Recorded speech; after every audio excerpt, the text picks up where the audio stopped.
7টি সহজ অভ্যাস যা আপনার গুনাহ মুছে দিতে পারে। 1. প্রত্যেক কাজের শুরুতে বিসমিল্লাহ বলা। বিসমিল্লাহ বলতে কি বোঝায়? বিসমিল্লাহির রহমানির রহিম বলতে বোঝায় পরম করুণাময় আল্লাহর নামে শুরু করিতেছি। আপনি যখন কোনো কাজ আল্লাহর নামে শুরু করবেন তখন সেই কাজ আপনার জন্য আরো সহজ হয়ে যাবে যদি কাজটা হালাল হয়। 2. কোনো কাজের পরিকল্পনা করলে ইনশাআল্লাহ বলা। প্রত্যেকটা কাজে যখন আপনি ইনশাআল্লাহ বলবেন তখন সেই কাজটা আপনার জন্য সহজ হয়ে যাবে। আপনার কি মনে নাই ইয়াজুজ মাআজুজের কথা? তারা কিন্তু সেই দেওয়ালকে ভাঙতে পারছে না। কেন? কারণ তারা ইনশাআল্লাহ বলতেছিল না। রাসূল সাল্লাল্লাহু আলাইহি সাল্লামের কাছে পর্যন্ত ওহী আসা বন্ধ হয়ে গিয়েছিল কারণ তিনি ইনশাআল্লাহ বলেন নাই। তার মানে ইনশাআল্লাহর গুরুত্ব অনেকটাই। 3. প্রত্যেক কাজের শুরুতে আলহামদুলিল্লাহ বলা বা প্রত্যেক কাজের সম্পূর্ণ হওয়ার পর আলহামদুলিল্লাহ বলা। আলহামদুলিল্লাহ এমন একটা শব্দ যার মাধ্যমে খুব সহজে আল্লাহর শুকরিয়া আদায় করা যায়।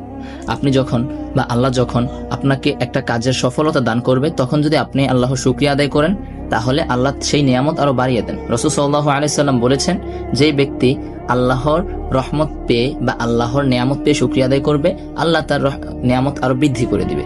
4. পছন্দ নেই বা প্রয়োজন নেই এমন কিছুর সম্মুখীন হলে লা হাওলা ওয়ালা কুওয়াতা ইল্লা বিল্লাহ পড়া।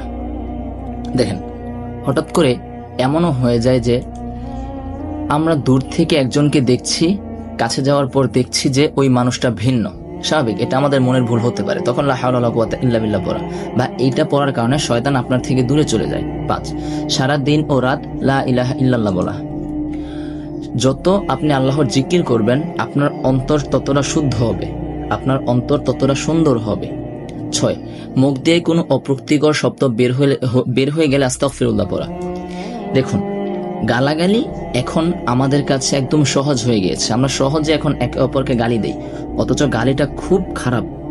এতটাই খারাপ যে গালিটার শব্দের গন্ধ যদি সমুদ্রের মধ্যে ফেলা হয় তাহলে সমুদ্রের পুরাটা সমুদ্রের প্রায় নোংরা হয়ে যায়।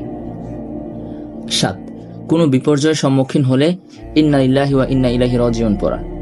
যখন কোনো বিপদের সংবাদ শুনবো, আমাদের পারিবারিক বিপদ বা দুনিয়াবি কোনো বিপদের সংবাদ শুনবো, তখন ইন্না লিল্লাহি ওয়া ইন্না ইলাইহি পড়লে আমাদের বিপদটা সহজ হয়ে যায়। আল্লাহ আমাদের এগুলোর উপর আমল করার তৌফিক দান করুন।